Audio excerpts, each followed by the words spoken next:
This next story couldn't be anything less than amazing. From California all the way to Hawaii, traveling 2,400 miles across the open Pacific Ocean, spending 34 days on the water. Yeah, 34. Four women went on a record-breaking journey of a lifetime in their rowboat. Their prize? Raising money for charity and breaking a world record while they're at it. Joining me now is Adrian Smith, one of the members of the team Lat35. Adrian, I hope I'm saying that right. Thank you so much for joining us tonight. You got it. Yeah, you're welcome. Thank you for having me. I think you're just amazing. And first off, I have to say, of course, congratulations on your amazing journey, your new world record. How did it feel to paddle for that long of a journey?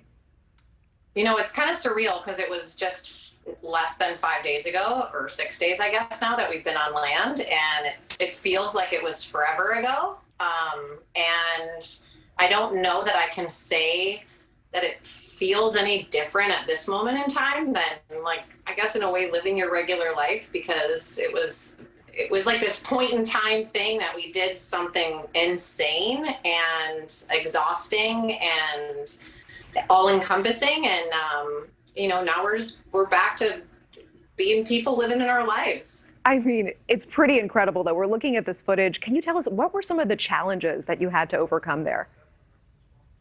Challenges were, it's interesting because it wasn't as crazy as it sounds. It wasn't as dangerous as what you would think. While people wouldn't want to sign up for this because they think it's so dangerous, it's the way that it appears in terms of the crazy waves. Our auto tiller fell off a couple times. We went through, fortunately we had spares. We had a fish hit our rudder and like our auto tiller jumped off. So all of a sudden you're heading one direction and the boat just spins 180 degrees really quickly. And you're in a moment of something's wrong here and we need to create a solution. So that happened a couple times in the middle of the day, in the middle of the night when it was pitch dark out, and at a moment it feels scary, but we were so prepared for all sorts of scenarios while we were at sea. So we were ready for anything. The only thing, as crazy as this might sound, and I don't need to throw myself under the bus, but when we got to celebrate at the finish, we didn't know how to actually light our flares. So fortunately, and not to say like, it was like this moment where I just felt like, oh my gosh, we finally get this celebration and we don't know what we're doing. And there was like one step of an instruction when you're like sleep deprived and, you know, after 34 days at sea, that we didn't know how to do that. So fortunately, we never had that happen.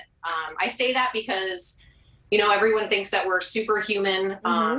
We're superheroes. We're, you know, crazy for doing something like this. And at the same time, like, we had moments out there that we didn't know what to do, and we were kind of like losing our mind, just the same way that we do when we're, you know, walking down the street and you kind of forget how to do something for a second.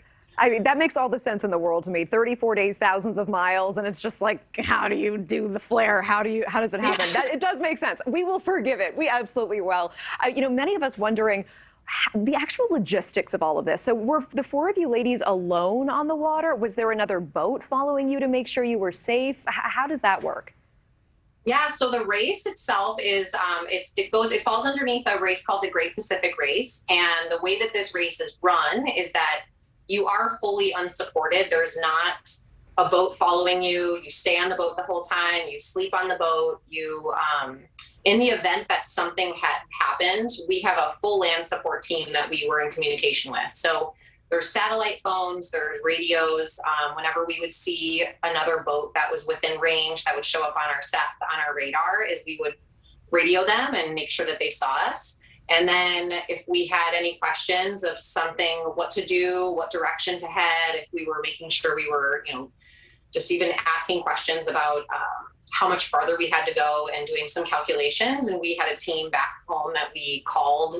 We had lots of different modes of communication. And we even had a satellite or a system that reached a satellite so that we could get communication with, have Wi-Fi. And so while we were out at sea, we were able to send specific messages to our land support team, our social media, and that's kind of how this ended up taking off in a way. It was our social media person was so amazing and sharing our story and how much fun we were having while well, and at sea. absolutely, Adrian, I want to point out to some of these pictures. I mean, so many people joining the journey and cheering you on. Can I ask, in terms of the mental toughness of this, was there a specific mantra? Was there some sort of mental trick that you used to just keep yourself rowing, keep yourself going after all those days?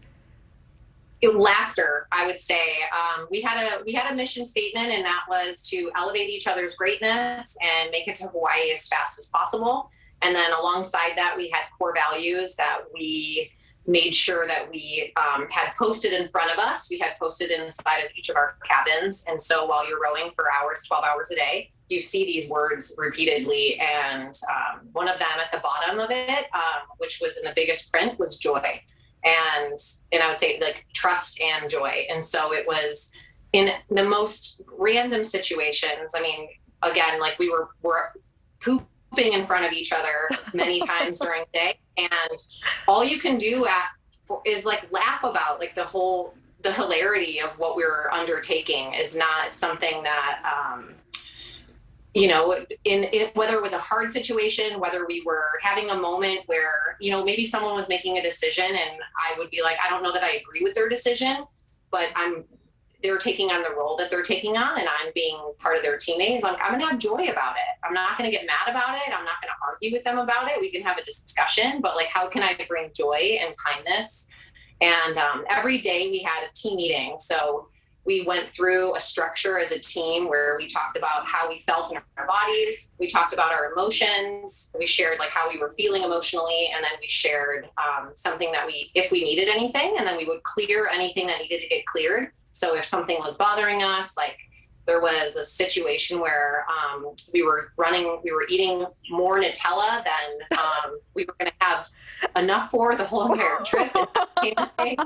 And then it was just like, you just laugh about it. And you're like, at one point I'm like, I'll find the Nutella so that like we can make sure that like everybody gets what they need. Adrian, I'm hearing so many things from your story, and I'm sorry to interrupt, but it's so many things that we can take away. What it means to work on a team, to take care of each other's needs, kindness, you mentioned, elevating each other's greatness. I know that, I mean, you downplay what this entire experience is and has been for you.